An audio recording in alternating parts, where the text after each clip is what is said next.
Hello and welcome to my channel, Vice Rhino here. Today we're continuing with the World Video Bible School's video on same-sex marriage. If you want to start with part 1, card is in the corner and link is in the description. So let's jump back in.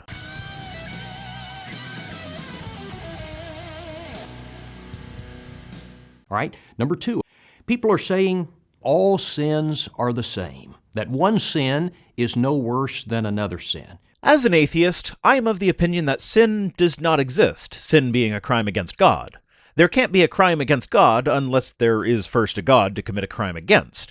But yeah, according to the Bible, one single tiny little transgression is enough to warrant a punishment of eternal torture. So what is the ultimate difference in results between telling a lie once and murdering someone? It's the same punishment either way, which then serves to equalize the crimes. If all crimes carry the exact same punishment, then it pretty much has to follow that all crimes are equally bad. Otherwise, equal punishment doesn't make any sense.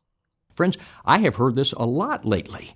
First, I'm not sure where this idea comes from. Well, one place I can point you to is, well, the Bible.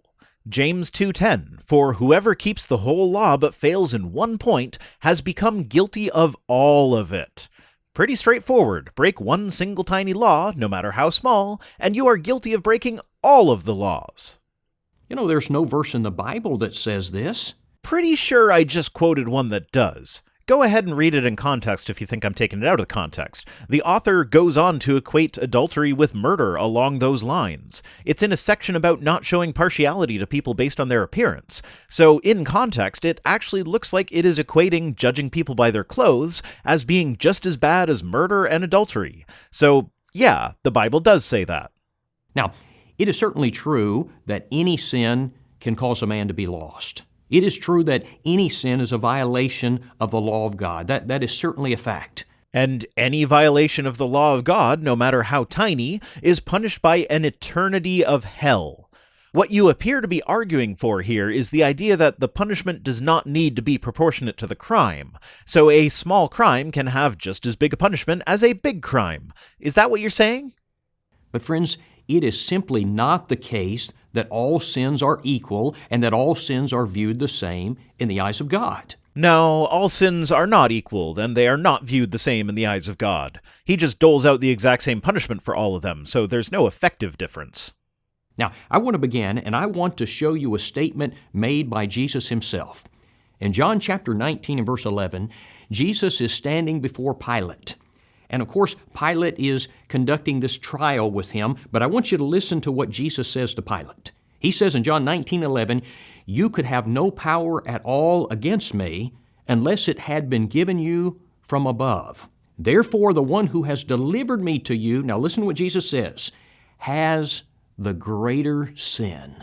So either this is a contradiction with the book of James, or Jesus is maybe not speaking entirely literally, and since the government authorities are ordained by God, Pilate is not just guilty of a smaller sin in this instance, he's actually innocent of that sin.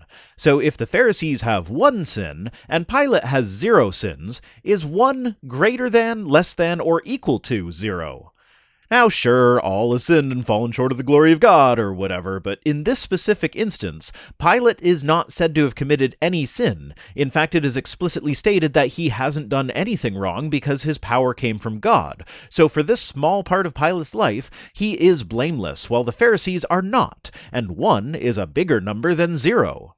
Also worth noting is that the Greek word translated as sin in this verse doesn't have to be translated to mean breaking the law of God. It could just be to make a mistake. So the Pharisees have made a bigger mistake than Pilate.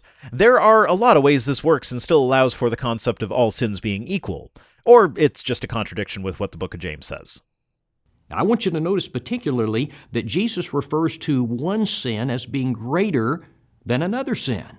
Now, we could stop right there, and this matter would be settled, but let's keep going here. In 2 Timothy chapter 3 and verse 13, the Bible says, "But evil men and impostors will grow worse and worse, deceiving and being deceived." Yeah, that doesn't actually say that their sins are not equal, just that we would consider them to be worse. But you know what? I really don't care. The all sins are equal thing strikes me as pretty immoral anyway, so I'd be happy to do away with it. It's just that the Bible does explicitly state it, so you do need to do some dancing to get away from it. Here are some sins that are particularly offensive to the Lord. Sure. And do you know what sin is not on that list? Butt sex or scissoring. Do you know what is on that list? One who sows discord among brethren. Your whole video is to try and get people to turn against the LGBTQ community. You are trying to sow discord. So what you are doing is literally an abomination to God, which is the same terminology that God used to describe his feelings about male homosexual sex. In other words, God feels the same way about your video as he does about gay sex. Well done. I'm skipping most of the rest of this section. He just brings up a bunch more verses where the Bible labels some sins as great, usually without reference to any others, so it's still possible to interpret it as saying all sins are equal. But really, best case scenario for this dude is that he is right. The Bible does label some sins as worse than others, therefore the Bible contradicts itself when it says that all sins are equal. I'm okay with that conclusion. There's just one more verse that he touches on that I want to show you.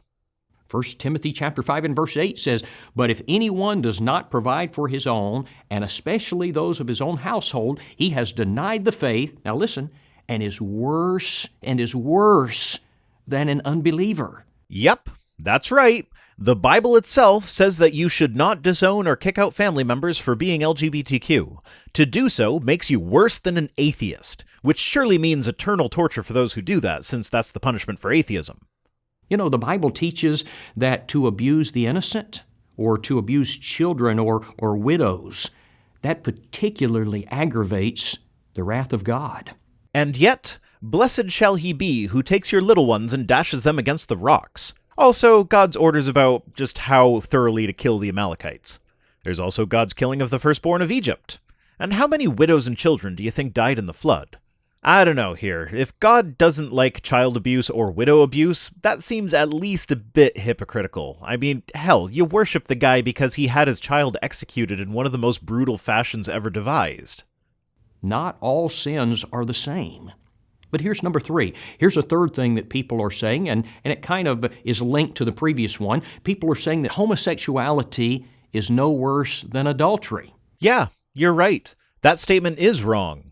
Because adultery is worse than homosexuality, in that cheating on someone is actually something that can be considered wrong, but homosexuality is just an attraction. There's nothing inherently wrong with being attracted to your own sex, and acting on that attraction isn't inherently wrong either, as long as everyone involved is a consenting adult. So I agree that this statement is wrong, but I suspect that we're not going to agree on why this statement is wrong.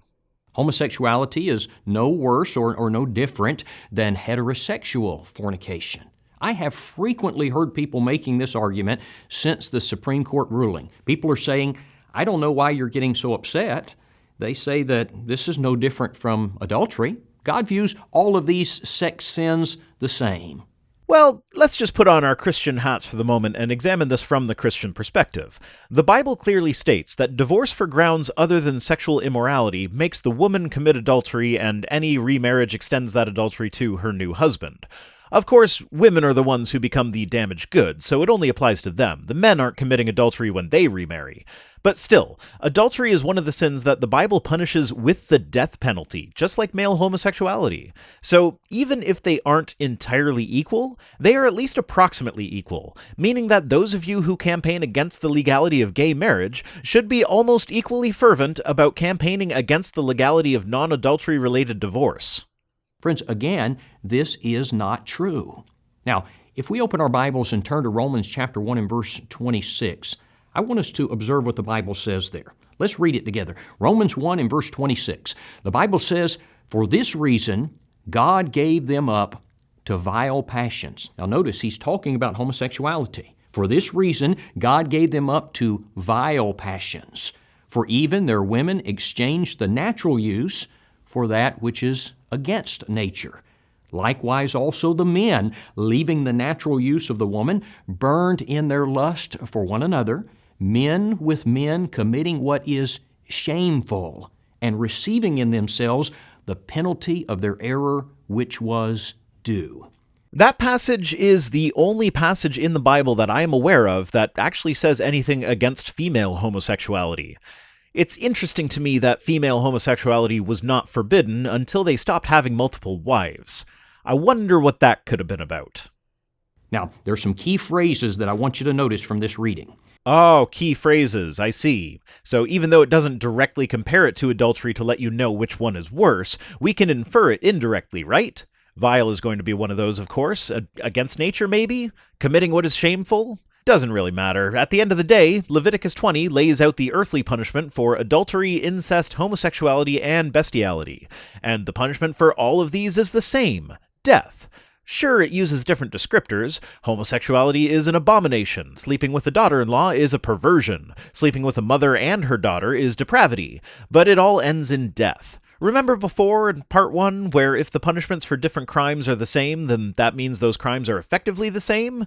So yeah, the Bible has the same earthly punishment for all of these sins, and then eternally they all end up in hell, so it's the same eternal punishment. So the punishment both on earth and in the afterlife is the same. So these sins are all equally bad, at least according to the Bible. First, I want you to notice the words vile passions. God gave them up to vile passions. One version says vile affections. Yay, I got one! Let me read you the definition of the word vile.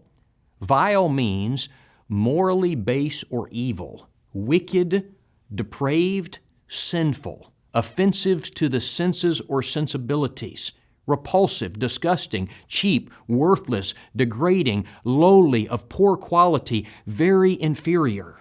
And you wonder why we call you guys bigots. These are human beings we're talking about. They don't control who they are attracted to. And now, because of this thing about themselves that they have no control over, you are sitting here saying that they are evil, wicked, depraved, repulsive, disgusting, cheap, worthless, degraded, inferior, and others. How would you feel if entire groups of people constantly referred to you that way in every aspect of your life?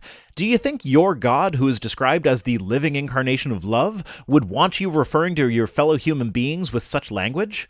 Well, I mean, this is straight out of that God's book, so I guess he would. Some loving God. Just add that to the list of contradictions. Now, a second description that God gives to homosexuality in this text is shameful. I got 2! Yay! But you skipped over unnatural or against nature. I wonder why. Could it be because you know damn well that homosexuality happens in nature all the time? It has been observed on every continent and in every major animal group. So for the Bible to call homosexual activity against nature demonstrates once again that the authors of the Bible were not well versed on that particular subject. How can something be against nature if it happens all the time in nature?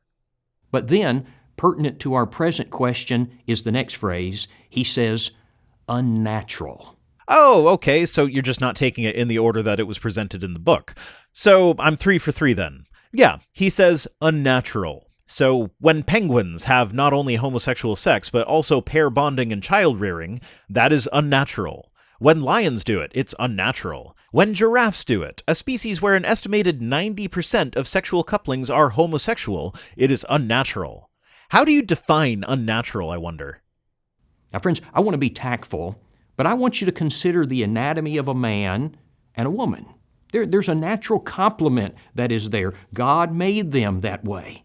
There's a peg and a hole. Except our bodies are filled with other things that can be used as pegs and other things that can be used as holes, most of which are present for all sexes. And humans are not the only ones with creative uses for these alternate pegs and holes, as I have already pointed out. But you see, he makes a contrast here, and he says when a man has sexual relations with another man, he says it's not the same as sinful sex between a man and a woman. He says it is vile. Yeah, but it's punishable by death, same as sinful sex between a man and a woman. Just because a different adjective was used doesn't mean the results are any different. You guys just like to pretend that there is a distinction because you think it's yucky. You know, if you consider someone who views pornography. So, almost everyone. Maybe it begins with what they would refer to as softcore pornography. But over time, his appetite grows and it morphs and it becomes more perverted. And there's a tendency with these things to get more perverted and corrupt. Not really. I mean, first off, women watch porn too, so your use of the pronoun he here is a bit off. You should probably be saying they. Second, you go for what your tastes are. Now, maybe someone raised in a repressive household where all things sex-related were discouraged might overcompensate by getting into some serious kink, but for whatever reason, people develop sexual tastes, and they gravitate to what they like. Personally, I'm pretty vanilla, even after almost 2 decades of semi-regular porn use. The most extreme stuff just isn't my thing. I've seen it, I'm aware of it, I'm not judging anyone who's into it, but it's not for me, and that's not likely to change. And as long as we're on the subject, increase in porn availability tends to correlate with a decrease in sexual crimes. This has happened multiple times in multiple countries, from the Czech Republic to Denmark to Japan to China, and more. And of course, the most drastic effect and the largest correlation came with the availability of the internet. Now sure, correlation does not demonstrate causation, but in this case it does demonstrate that, at the very least, increased porn use does not increase sexual crimes. And yes, there is a seedy underbelly to the porn industry, with issues ranging from human trafficking to racism and things like revenge porn. And while these are all issues that need addressing, it is important to understand that porn itself is not inherently bad. And just as a quick PSA, the easiest way to address these issues is to pay for your porn. Don't use sites like Pornhub. Yeah, there's more to it than that, and there are some companies that you can pay that are still pretty bad, but this isn't what this video is about, so I'm just giving the quick and dirty at the moment. You see, adultery is sinful. But homosexuality, it's on down the line. It has progressed to something more corrupt and twisted and perverted. Firstly, no, you're wrong. Secondly, how is that related to porn? Are you suggesting that adultery leads to homosexuality, like porn viewing will lead to kinkier porn viewing? Your point isn't entirely coherent here, but I'm not sure why I would expect coherent points from a video that started out by conflating same-sex marriage with Pearl Harbor. That's it for this one. I'm only about halfway through his video, so I'll probably finish up with it next week. Today's comment of the day comes to us from Salahsin? I don't know, however you say your name, sorry, who says, trust our brains to have accurate beliefs about the world. We can't. They're wrong or guessing, often, about everything. Yup. That's the whole point of the scientific method, to filter out the problems that are introduced by our brains because our brains like to take shortcuts. Over evolutionary time, understanding reality as it is was not a trait that was selected for. The trait that was selected for was understanding reality in a way that will cause me to behave such that I can survive to reproduce. So, you see something in the grass that looks like a scary beast? Let's not go near that. Sure, it might be nothing, but if it was something, you could have just saved your own life by being scared of it. Stuff like that.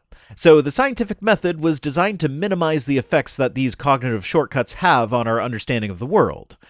Thanks for watching. Special thanks as always to my patrons, David Schinkel, Lynn Dobbs, Mark McManus, What Jesus, and all the rest, who are the chemicals in the water that turn the frog that is my channel gay. Don't like them putting chemicals in the water that turn the friggin' frogs gay. If you'd like to alter my sexual orientation, you can support the channel for as little as $1 per week over at patreon.com/ViceRhino. Other ways to support the channel, such as direct donation or my Amazon wishlist, are linked in the description, as well as my social media accounts and my P.O. Box address. See you next time.